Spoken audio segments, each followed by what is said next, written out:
And we're back to learning Photoshop in the year day 96. Let me show you how to create a hard collage or a general collage with any shape. We'll go to View, Show and show our grid.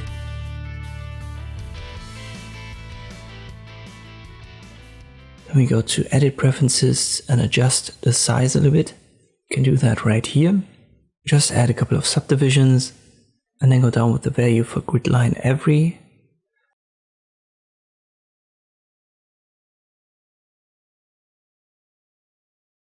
If you go down, it's going to give you smaller squares. If you go up, it's going to give you bigger ones.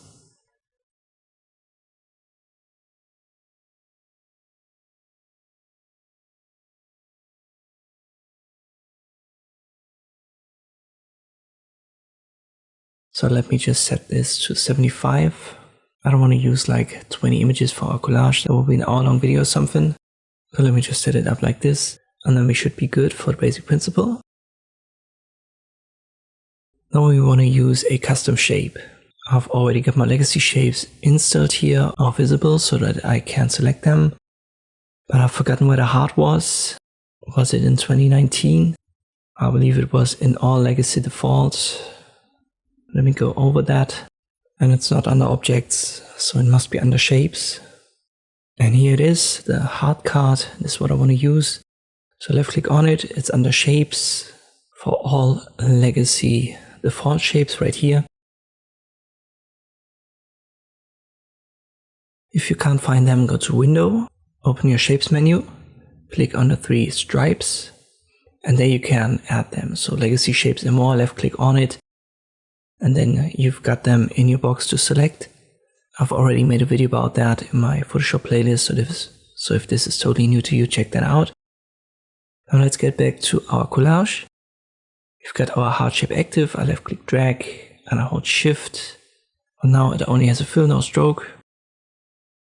And I want to make that a bit bigger, so I press Ctrl T and I resize that a little bit holding shift and alt. And let me close this menu here. We don't need it. So that's the first step, creating this general shape. You could also import one if that's easy for you, or if you want to use a different heart shape. Just make sure that you have something like this on your canvas, and we also want to have the grid. In the next step, we want to create rectangles. These can be seen as placeholders for our images. As I've said, I don't want to go over a very detailed example because that would take too long and it would be very repetitive. I'm just going to show the principles on like, let's say 9, 10 images. So I create 9 or 10 of these rectangles, and the grid helps me in positioning them. I've got snap to grid active. And now I just make sure that I have the same distance. I'm going to use 2 squares every time as a distance between the rectangles. If you want to make that closer, obviously just use 1.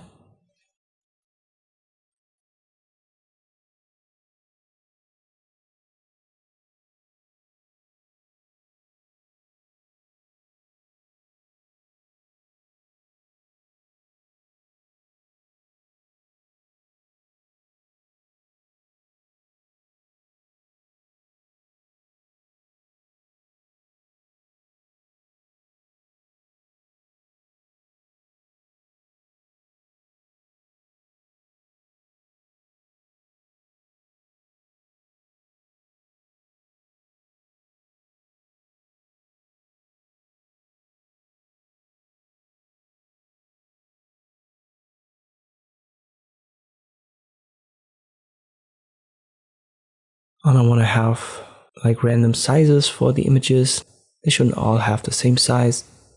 So I activate auto select here for my move tool. I left click on the rectangle that I want to reposition, and then I press Ctrl T and I resize that.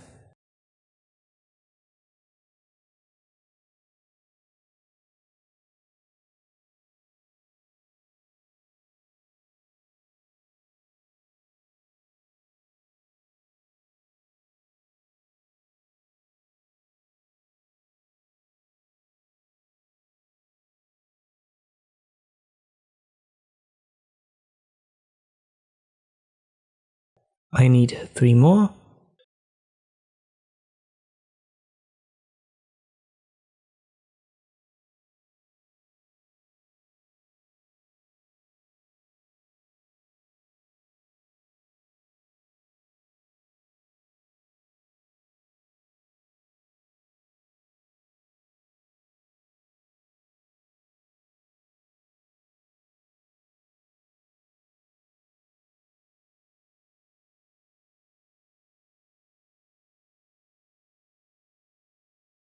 On this the next step.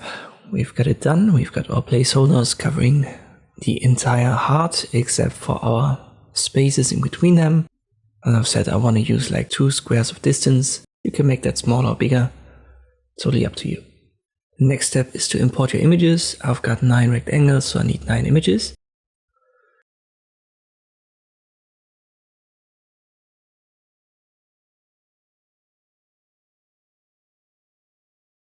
And once I've got them, I'll make them all invisible. Start with the first one, move it right here to our first rectangle.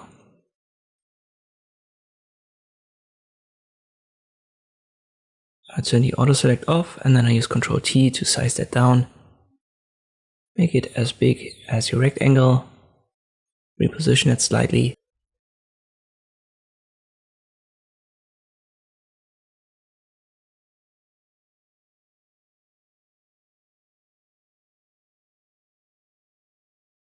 And the important step here is to right click and then use Create Clipping Mask. And it's going to clip it to the rectangle and leave the spaces unaffected. And that's what we have to do now for every image. And keep in mind this all uses principles that I've already explained in my Photoshop playlist. If you're a total beginner, check out the playlist. And now it's just rinse and repeat. So we reposition the image on top of one of these rectangles, then we press Ctrl T, we resize it properly, and then we right click on it and use a clipping mask. And after you've done that, you can still use the move tool and reposition the image, no problem with that.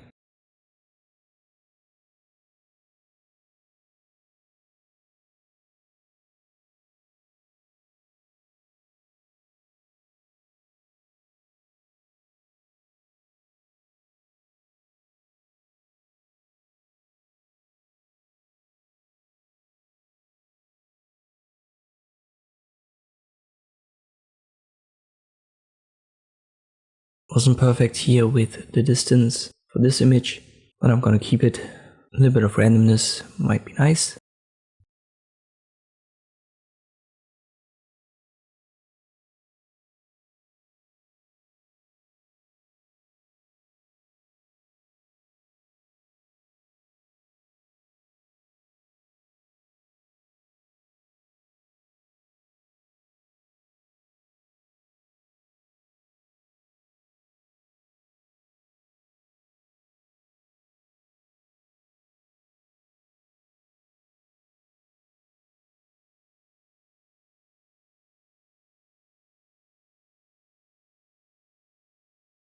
Once we're done, we don't need the grid anymore. I go to View, Show, and uncheck it.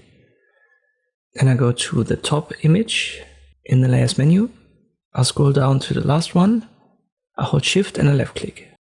This is going to select them all, and then I press Ctrl G to group them.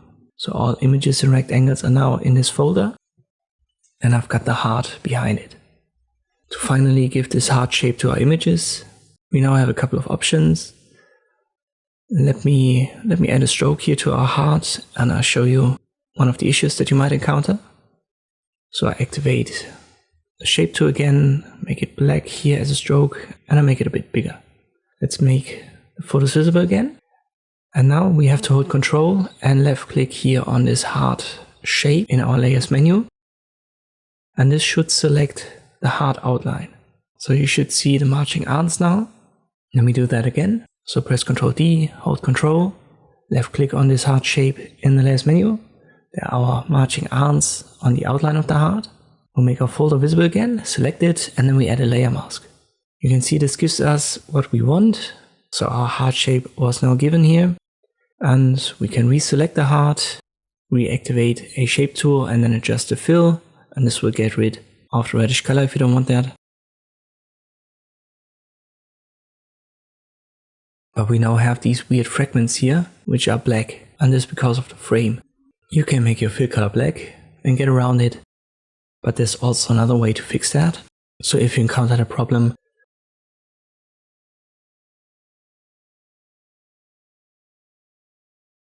now just press Ctrl Z until we've arrived at this position right here. Before we've given it the layer mask, we press Ctrl D to deselect, And now what we do is we simply get rid of the stroke for our heart. And then we copy this pressing Ctrl J so that we have two hearts. I'll make the first one invisible, then I hold Ctrl, click on the icon for the first one to select it, and I give it as a layer mask to our group, so our folder. We'll get rid of our fill here. Then we make the second heart visible again. No fill, but we want to have a stroke.